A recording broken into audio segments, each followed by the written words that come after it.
सभी को नमस्कार। हिंदी साहित्य में आज हम पढ़ने जा रहे हैं जो भक्तिकाल है। इसके अंतर्गत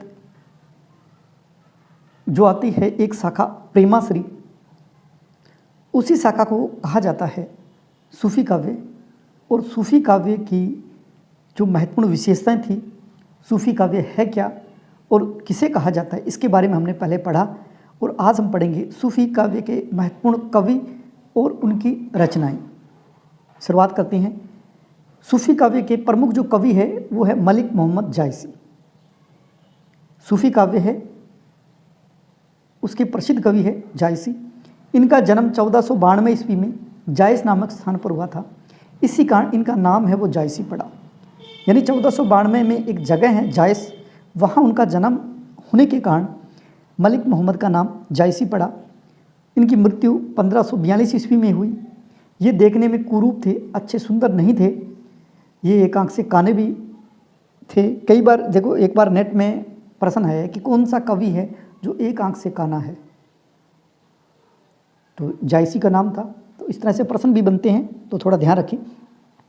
जब उनकी उम्र 7 वर्ष की थी तब उन्हें चेचक हो गया था। इनके गुरु का नाम शेख मोहदी या मुहीउद्दीन या सैयद अशरफ और कई जगह शेख बुरहान भी आता है। तो आपको ये 3 नाम हैं, तीनों याद करने हैं, शेख मोहदी, सैयद अशरफ और शेख बुरहान। जायसी भक्ति काल के निर्गुण जो प्रेमाश्री काव्य धारा है उसके प्रमुख कवि है। देखिए यहाँ आपको बताया है, वैसे आपने पढ़ा है भक्ति काल को 2 भागों में बांटा गया है। एक तो है निर्गुण काव्य धारा और एक है सगुण काव्य धारा। जो निर्गुण काव्य धारा है इसके 2 पार्ट है। एक है संत काव्य यानी ज्ञानाश्री काव्य धारा, ज्ञानाश्री, और एक है प्रेमाश्री काव्य धारा। ज्ञानाश्री काव्य धारा है उसे संत काव्य कहा जाता है, और प्रेमाश्री काव्य धारा है उसे सूफी काव्य धारा कहा जाता है, जिसको हम अभी पढ़ रहे हैं। तो देखिए इन्होंने लिखा है जायसी इस भक्ति काल के निर्गुण जो काव्य धारा है उसके अंदर प्रेमाश्री काव्य है, उसके प्रमुख कवि है। तो यह आपको पता होना चाहिए। इनकी प्रमुख रचनाएं हैं जिनमें पद्मावत जो कि एक महाकाव्य है, और उसमें उस समय के जो राजा थे शेरशाह सूरी, उसकी प्रशंसा मिलती है। यानी पद्मावत महाकाव्य है जो लिखा गया था उस समय शेरशाह सूरी उस समय के शासक थे, और उनकी प्रशंसा उसमें मिलती है। उसके बाद में अखरावट इनकी एक और रचना है, और उसमें वर्णमाला के प्रत्येक अक्षर को लेकर सिद्धांत संबंधी तत्वों से भरी चौपाइयाँ लिखी गई है। यानी इसमें अखरावट है, उसमें वर्णमाला के प्रत्येक अक्षर पर सिद्धांत से संबंधित तत्वों की चौपाइयाँ लिखी गई है। इसके बाद में इनकी एक और प्रमुख रचना है आखिरी कलाम। आखिरी कलाम में बाबर की प्रशंसा की गई है। उसके बाद में इनकी एक और प्रमुख रचना है चित्ररेखा। चित्ररेखा एक लघु प्रेमाख्यान है। इसके अंदर चित्ररेखा नाम की एक राजकुमारी है, और राजकुमार है प्रीतम कुंवर। चित्ररेखा है वो चंद्रपुर की राजकुमारी है, और प्रीतम कुंवर है वो कन्नौज के राजकुमार है। इनकी प्रेम कहानी है, उसको चित्रित किया गया है चित्ररेखा में। इसके बाद में इनकी 2 और प्रमुख रचनाएं हैं, कहरनामा और मसलानामा। तो आपको ये प्रमुख रचनाएं इनकी पहले तो वो याद होनी चाहिए, पद्मावत, अखरावट, आखिरी कलाम, चित्ररेखा, कहरनामा और मसलानामा। तो आपसे ऐसा भी प्रश्न बन के आ सकता है, निम्न में से कौन सी रचना मलिक मोहम्मद जायसी की नहीं है, तो आपको याद होनी चाहिए। इसके बारे में बात करते हैं। जो पद्मावत रचना है जो कि एक महाकाव्य है, वो कब लिखा गया और उसकी विशेषता क्या है। पद्मावत है वो 1540 ईस्वी में जायसी के द्वारा लिखा गया, जो कि हिजरी संवत की बात आई 947 ईस्वी माना जाता है।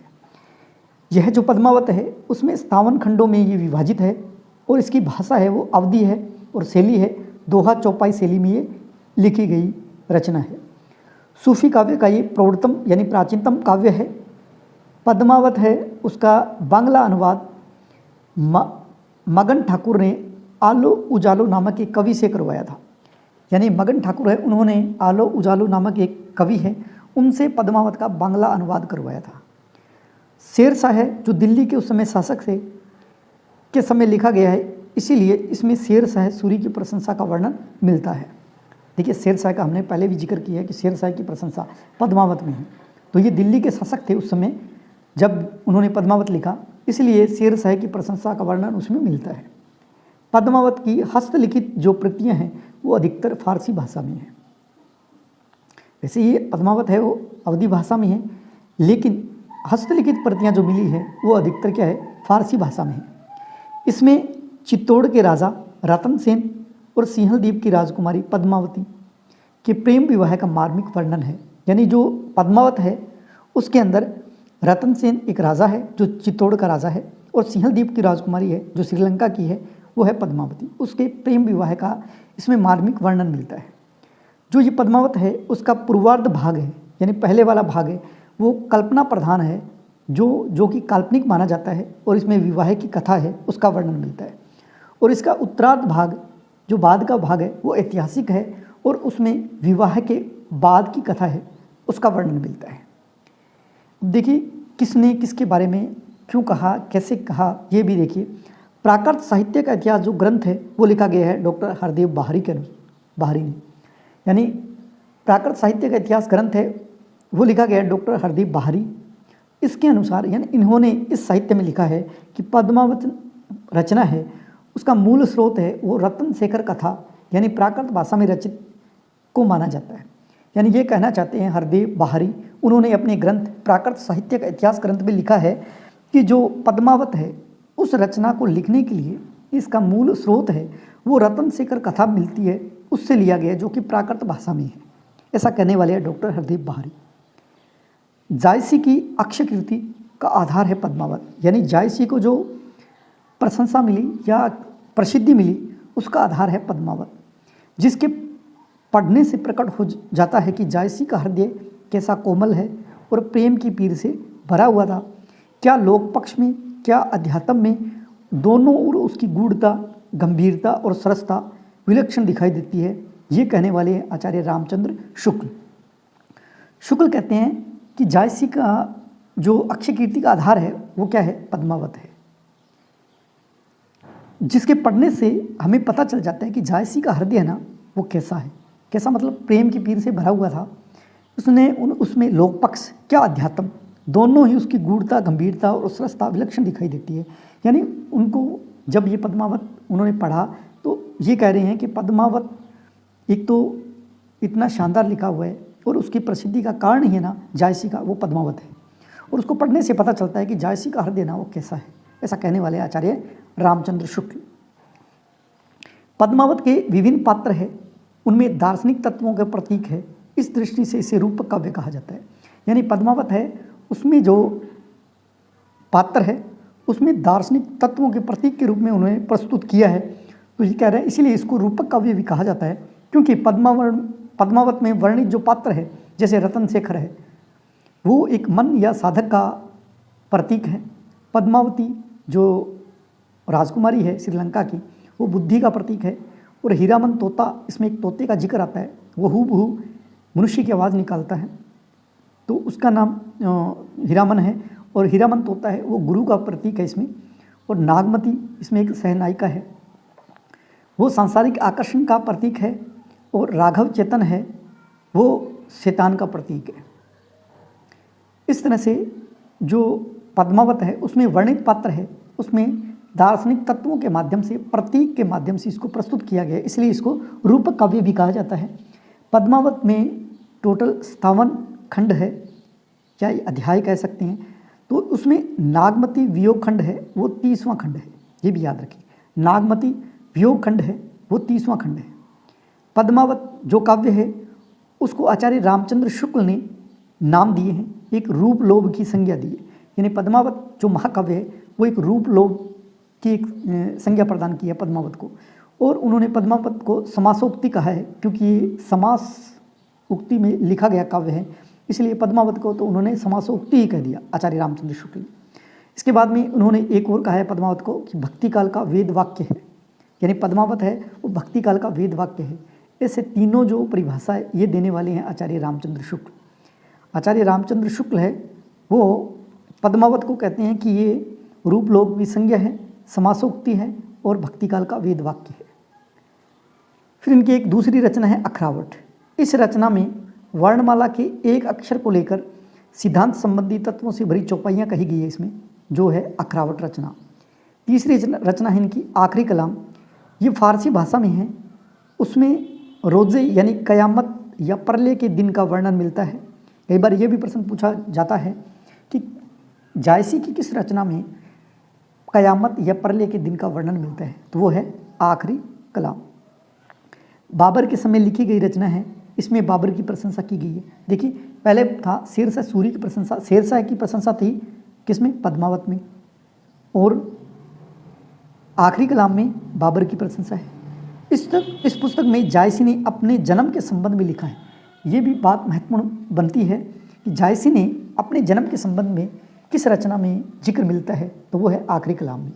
उसमें उन्होंने कहा, माँ अवतार मोर नौसदी 30 बरस ऊपर की बदी। यानी इसका तात्पर्य है जन्म काल 900 हिजरी माने तो जन्म से 30 वर्ष पीछे जायसी कविता करने लग गए थे।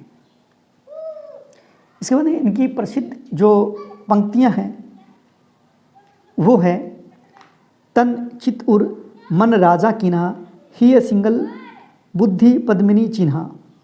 इनकी और महत्वपूर्ण रचना है, या यूँ कहे कि इनकी और पंक्ति है, पीयूसो कहसु संदेशड़ा हे भोरा हे काग। ये भी इनकी महत्वपूर्ण पंक्तियां हैं। कथन देखिए, सूफी कवियों में एक ही कवि है जायसी, शेष लकीर के फ़कीर है। ऐसा कहने वाले हैं डॉक्टर बच्चन सिंह। इन्होंने डॉक्टर बच्चन सिंह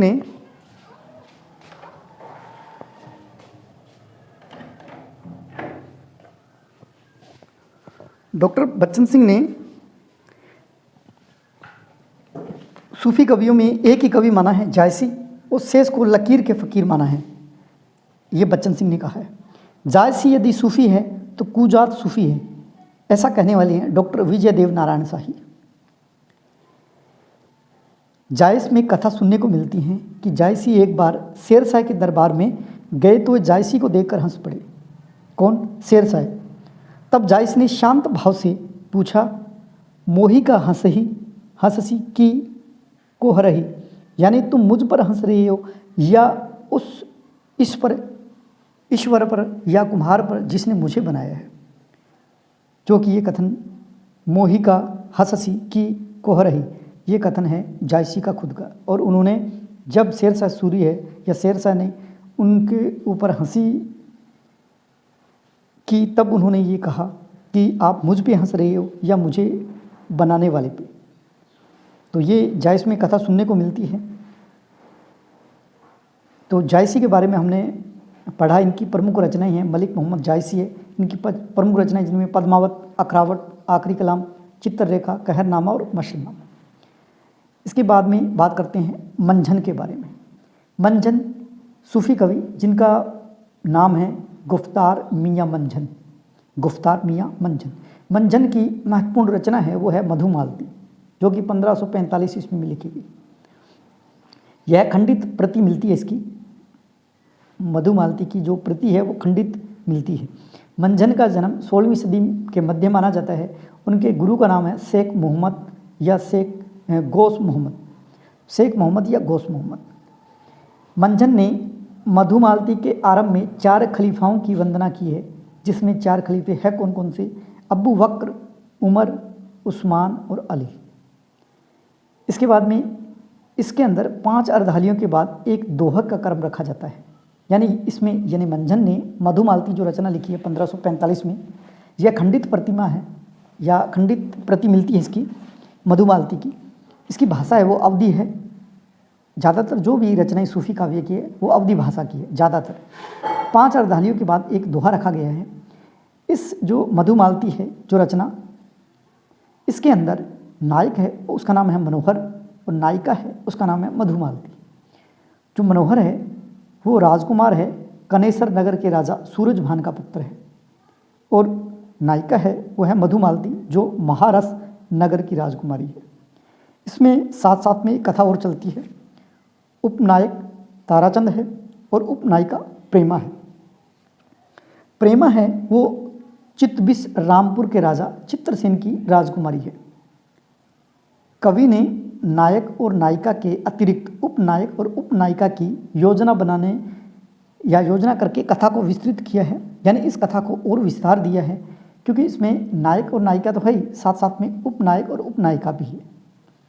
हिंदी की प्रथम आत्मकथा अर्धकथानक जो कि जैन कवि बनारसी दास की है, उसमें लिखा गया है कि उस समय में हाट बाजार में जाना छोड़कर घर में पड़े पड़े मृगावती और मधुमालती के नाम की पोथियां पढ़ा करता था।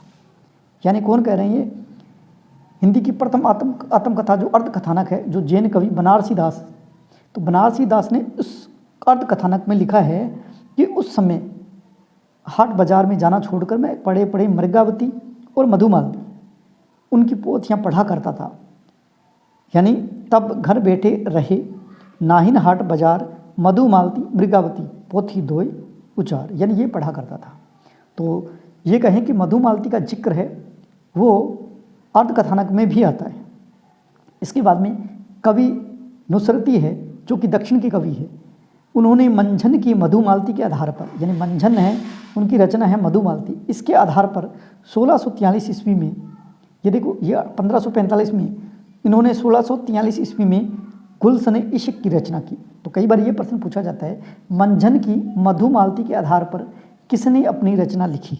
तो मंझन ने मधुमालती लिखी थी, उसके आधार पर दक्षिण के नुसरती जो लेखक है उन्होंने गुलशन इश्क जो रचना है उसका निर्माण किया था। उसके बाद में मधुमालती का उल्लेख किन किन रचनाओं में हुआ है? एक तो जायसी की जो पद्मावत है उसमें भी इस रचना का जिक्र आता है। उस्मान की एक रचना है चित्रावली, उसमें भी आता है। और अर्धकथानक जो हमने अभी पढ़ी, अर्धकथानक जैन कवि बनारसी दास की रचना है, उसमें भी इसका जिक्र आता है। तो ये 3 रचनाएं हैं जिसमें मंझन की मधुमालती है उसका जिक्र मिलता है। एक तो है पद्मावत में जो कि जायसी की रचना है, और एक चित्रावली जो कि उस्मान की रचना है उसमें मिलता है, और तीसरी रचना है वो है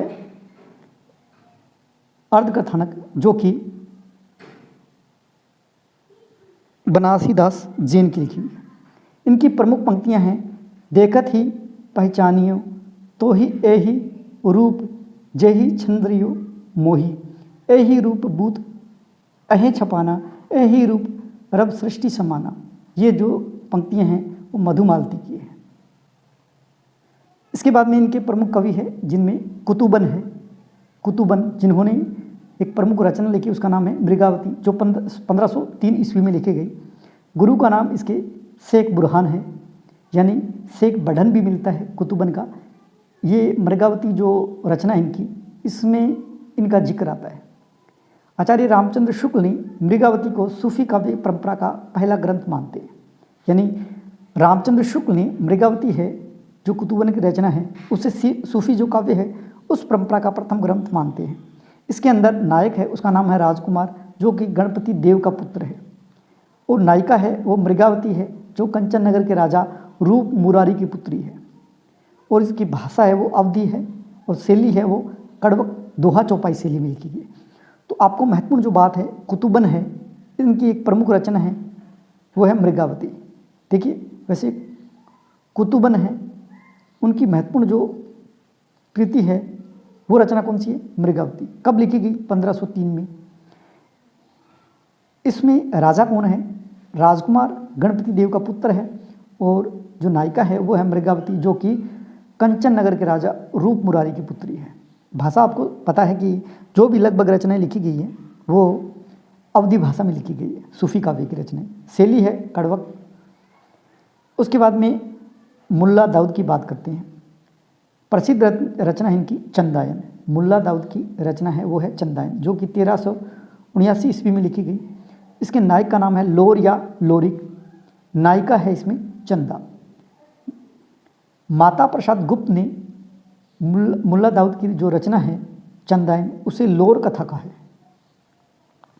भाषा इसकी अवधि है, शैली है वो कड़वक है, यानी 5 अर्धालियों के बाद एक दोहा लिखने की परंपरा इसमें।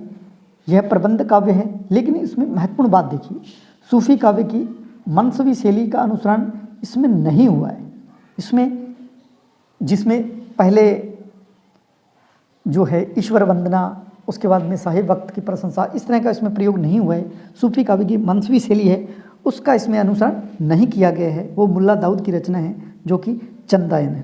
तो देखिए मुल्ला दाऊद की प्रसिद्ध रचना है उसका नाम है चंदायन। चंदायन में एक नायक है, उसका नाम है लोर या लोरिक, और नायिका है चंदा, इसीलिए माता प्रसाद गुप्त ने उसे कहा है लोर कथा।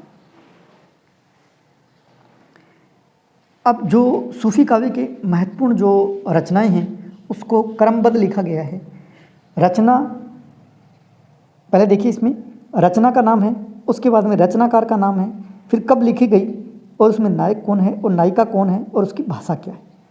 तो आपको ये महत्वपूर्ण जो चार्ट है उसको याद ही करना है, क्योंकि ये एक महत्वपूर्ण नहीं है, इसकी सभी रचनाएं महत्वपूर्ण हैं। हो सकता है क्रम लगाना आ जाए कि निम्न में से कौन सी रचना पहले लिखी गई, तो आपको याद करनी है कौन सी रचना है, उसके रचनाकार का नाम क्या है, मिलान कीजिए, ये भी आ सकता है। कौन सी रचना है, कब लिखी गई, मिलान कीजिए, ये भी आ सकता है।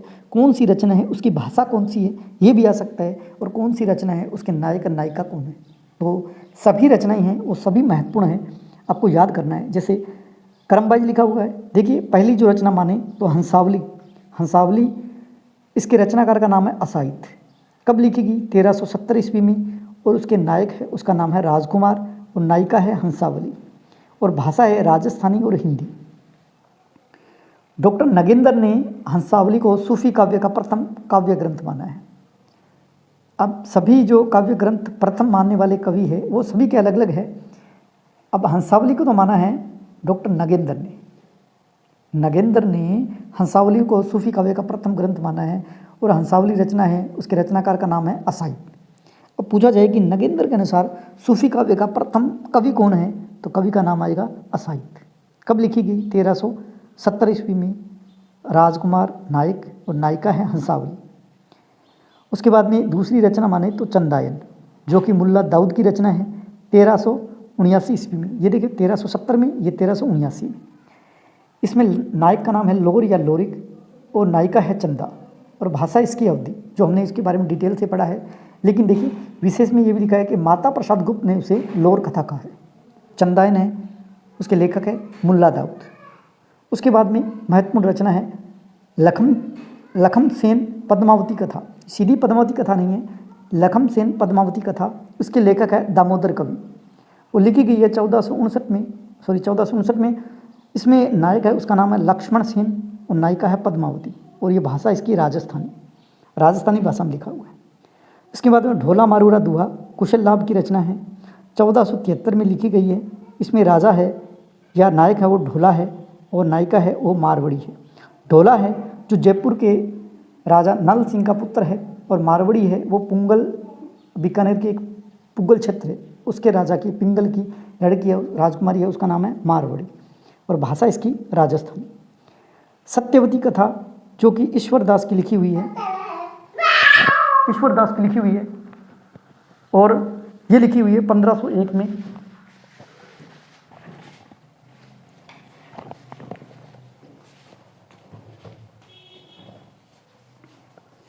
इसमें जो नायक है उसका नाम है ऋतुपर्ण, और नायिका है सत्यवती, और इसकी भाषा है वो है अवधी।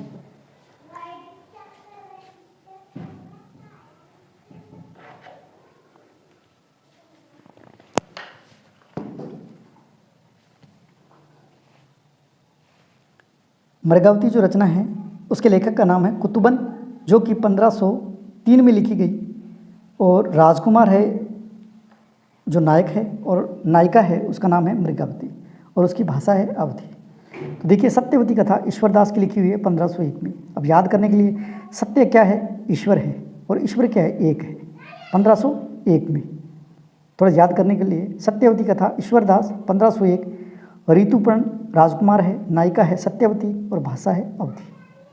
मृगावती है, उसके लेखक का नाम है कुतुबन, 1503 ईस्वी में, और इसके नायक है राजकुमार, और नायिका है मृगावती, और भाषा है इसकी अवधी। इसके बाद में आचार्य रामचंद्र शुक्ल ने सूफी काव्य का प्रथम ग्रंथ मृगावती को माना है। इसके बाद में इनकी एक प्रमुख रचना है माधवानल कामकंडला, जो कि माधवन कामकंडला जो कि लिखा गया है गणपति का, यानी लेखक है वो गणपति है, और ये लिखा गया है 1527 ईस्वी में। इसके नायक का नाम है माधव और नायिका है कामकंदला। भाषा इसकी राजस्थानी। पद्मावत जो रचना है वो मलिक मोहम्मद जायसी की है और 1540 ईस्वी में लिखी गई है। इसके नायक का नाम है रतन सेन और नायिका है पद्मावती। इसकी भाषा भी क्या है, अवधी है। और जायसी के लिए प्रसिद्धि, यानी जायसी है उसके लिए प्रसिद्धि पाने के लिए पद्मावत लिखी थी। यानी जायसी ने खुद लिखा है कि मैंने जो ये पद्मावत लिखा है ये मैंने प्रसिद्धि पाने के लिए लिखा है, ऐसा उन्होंने स्वयं एक दोहे के माध्यम से स्वीकार भी किया। इसके बाद में माधवानंद कामकंदला चौपाई है। एक देखो हमने पढ़ा था पहले, माधवानंद कामकंदला सीधा वो गणपति का था। ये है माधवानंद कामकंदला चौपाई जो कि कुशल लाभ की रचना है, 1556 में लिखी गई। और इसका नायक है वो माधव है और नायिका है वो कामकंदला है और भाषा इसकी राजस्थानी। मधुमालती जिसको हमने पढ़ा, मंझन 1545 ईस्वी में लिखी गई है। नायक मनोहर है और नायिका है मधुमालती और भाषा है अवधी। इसके बाद में रूप मंजरी जो रचना है उसके लेखक है नंददास जो कि 1568 में लिखी गई। छिताई वार्ता जो रचना है वो नारायण की है जो 1590 ईस्वी में लिखी गई। इसके नायक का नाम ढोल है और नायिका है छिताई जो कि राजस्थानी मिश्रित भाषा में लिखी हुई है। उसके बाद में चित्रावली जो रचना है वो उस्मान की है जो 1613 में लिखी गई। उसके नायक है उसका नाम है सुजान और नायिका है चित्रावली, ये भी अवधी भाषा में लिखी गई है। रस रतन जो रचना है उसके रचनाकार का नाम है पुहकर कवि जो कि 1618 ईस्वी में लिखी गई है और इसमें नायक का नाम है सोम और नायिका है रंभा और भाषा इनकी अवधी। ज्ञानदीप जो रचना है वो शेख नवी की है जो कि 1619 में लिखी गई है और इसमें नायक ज्ञानदीप है और नायिका है वो देवयानी है। तो देखिए इसमें ज्ञानदीप पहली ऐसी रचना है जिसमें नायक के नाम से एक रचना का नाम है, वो है ज्ञानदीप। इसमें नायक है ज्ञानदीप और नायिका है देवयानी, ये की अवधी भाषा में। यानी जितनी भी जो सूफी काव्य की रचनाएं मिली है उसमें नायिका प्रधान काव्य ही माना गया है। और लगभग जितनी भी रचनाएं हैं जैसे मधुमालती है, पद्मावती है, कामकंदला है, मृगावती है, सत्यवती है, चंदा है, हंसावली है, ये सारी की सारी नायिकाएँ हैं। लेकिन पहली बार मिला है ज्ञानदीप जो रचना है शेख नवी की, उसमें नायक का नाम है और ये भाषा कौन सी, इसकी अवधी भाषा है। आचार्य रामचंद्र शुक्ल ने प्रेम गाथा परंपरा का अंतिम कवि माना है शेख नवी को आचार्य रामचंद्र शुक्ल ने प्रेम गाथा परंपरा का अंतिम कवि माना है। इनके बाद में महत्वपूर्ण और रचनाएं हैं जैसे नल दमयंती जो कि नरपति व्यास की है, 1626 में लिखी गई। नल चरित्र मुकुंद सिंह की है 1641 में। इंद्रावती नूर मोहम्मद की रचना है जो 1744 ईस्वी में लिखी गई, इसकी भाषा भी अवधी है। आचार्य रामचंद्र शुक्ल ने इंद्रावती को सूफी काव्य पद्धति का अंतिम ग्रंथ माना है। देखिए आचार्य रामचंद्र शुक्ल ने माना है इंद्रावती को सूफी काव्य का अंतिम ग्रंथ जो कि फारसी भाषा में लिखा। अनुराग बांसुरी जो रचना है वो नूर मोहम्मद की है 1764 में, इसकी भाषा कौन सी है, फारसी भाषा है। अनुराग बांसुरी। पुष्पावती दुख हरणदास की रचना है जो 1669 ईस्वी में लिखी गई है। हंस जवाहिर कासिम शाह की रचना है जो 1736 ईस्वी में लिखी गई, इसकी भाषा भी फारसी है। यूसुफ जुलेखा शेख निसार की रचना है 1790 में ईस्वी लिखी है। प्रेम दर्पण शेख नज़ीर की रचना है। कनक मंजरी काशीराम की रचना है। पद्मनी चरित्र लालचंद की रचना है। नल दमन सूरदास की रचना है, लेकिन ये सूरदास अष्टछाप के जो सूरदास है उनसे अलग है। नल दमन सूरदास की रचना है लेकिन वो सूरदास नहीं है जो अष्टछाप के कवि है। चंद्र कुंवरी बात हंस कवि की रचना है। और ये देखिए जो जान कवि हुए हैं सूफी काव्य के, इन्होंने सर्वाधिक संख्या में प्रेमा खान काव्य रचना करने वाले कवि माने जाते हैं, जान कवि। और इन्होंने कुल 78 काव्य ग्रंथ लिखे हैं जिनमें 29 जो काव्य ग्रंथ है वो प्रेमा खयान काव्य ग्रंथ है, यानी प्रेम काव्य है वो 29 है, टोटल 78 उन्होंने लिखे हैं। अधिकांश जो रचनाएं हैं उनको उन्होंने कथा शीर्षक से लिखी है। जैसे हम बात करें कथा रत्नावली, कथा कनकावती, कथा नल दमयंती, कथा कलावंती, कथा रूपमंजरी, कथा कलंदर, कथा पिंजरशाह, कथा मोहनी, इस तरह से। और एक इनकी रचना अलग से है ग्रंथ लेले ए मजनू, ये इनकी महत्वपूर्ण रचना है। तो जान कवि की जो महत्वपूर्ण रचनाएं हैं जिनमें आप सभी को याद होना चाहिए। वैसे तो कथा नाम से लिखी है उन्होंने, जान कवि ने। कुल 78 काव्य ग्रंथ लिखे हैं, उनमें से 29 काव्य ग्रंथ ऐसे हैं जो कि प्रेम काव्य से संबंधित है और इनकी अधिकांश रचनाएं वो कथा शीर्षक से लिखी गई है, जैसे कथा रत्नावली, कथा कनकावती, कथा नल दमयंती, कथा कलावंती, कथा रूपमंजरी, कथा कलंदर। लेकिन एक रचना ऐसी है जिसमें कथा नहीं है, वो है ग्रंथ लेले मजनू। ये ग्रंथ जान कवि द्वारा लिखा गया। इस तरह से हमने जो महत्वपूर्ण कवि बनते हैं सूफी काव्य के, उनको पढ़ने का प्रयास किया। अगर ये वीडियो आपको अच्छा लगे तो इस वीडियो को लाइक कीजिए, शेयर कीजिए और कमेंट करना न भूलें। जय हिंद, जय भारत।